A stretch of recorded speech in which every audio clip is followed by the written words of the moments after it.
আসসালামু আলাইকুম প্রিয় দর্শকবৃন্দু, আমন্ত্রণ জানাচ্ছি জনতার সময় টিভির সংবাদে।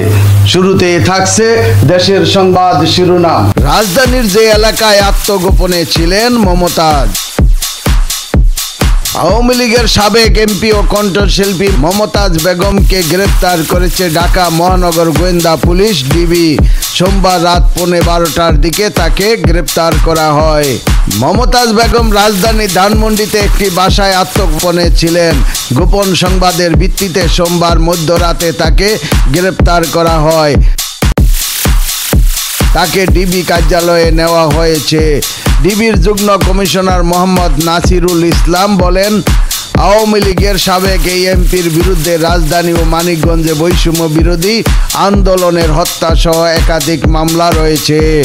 গোপন সংবাদের ভিত্তিতে সোমবার রাত 12টার কিছু সময় আগে রাজধানীর স্টার কাবাবের পেছনের একটি বাসা থেকে তাকে গ্রেফতার করা হয়েছে। মমতাজকে ডিবি কার্যালয়ে রাখা হয়েছে। উল্লেখ্য, লোকগানের জনপ্রিয় শিল্পী মমতাজ বেগম একাধিকবার মানিকগঞ্জ 2 আসন থেকে আওয়ামী লীগের সংসদ সদস্য ছিলেন। ছাত্র জনতার অভ্যুত্থানে স্বৈর শাসক হাসিনার পতনের পর আত্মগোপনে চলে যান তিনি।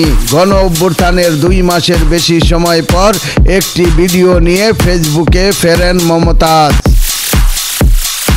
4.5 মিনিটের ওই ভিডিওতে একটি কক্ষে বালিশে হেলান দিয়ে হাতে মোবাইল ফোন নিয়ে গান গাইতে দেখা যায় মমতাজকে। আমার হাত বান্ধিবি, পা বান্ধিবি, মন বান্ধিবি কেমনে, আমার চোখ বান্ধিবি, মুখ বান্ধিবি, পরাণ বান্ধিবি কেমনে। গানটি শোনা যায় মমতাজের কণ্ঠে।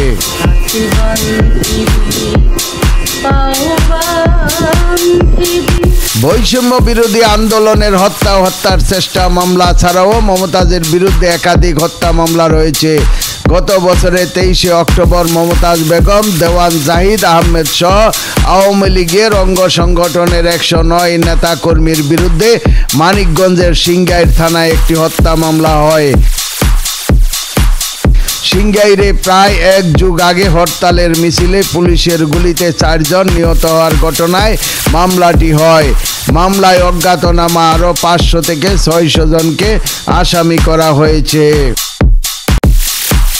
এর আগে 10ই অক্টোবর মমতাজ বেগম ও 37 পুলিশ সদস্য সহ 90 জনের নাম উল্লেখ করে এবং অজ্ঞাতনামা 60 জনকে আসামি করে আদালতে একটি হত্যা মামলা হয়। প্রিয় দর্শকবৃন্দু, আজকের প্রতিবেদন এই পর্যন্তই শেষ করছি। এখানেই পরবর্তী সংবাদ পেতে জনতার সময় টিভির সাথেই থাকুন। আল্লাহ হাফেজ।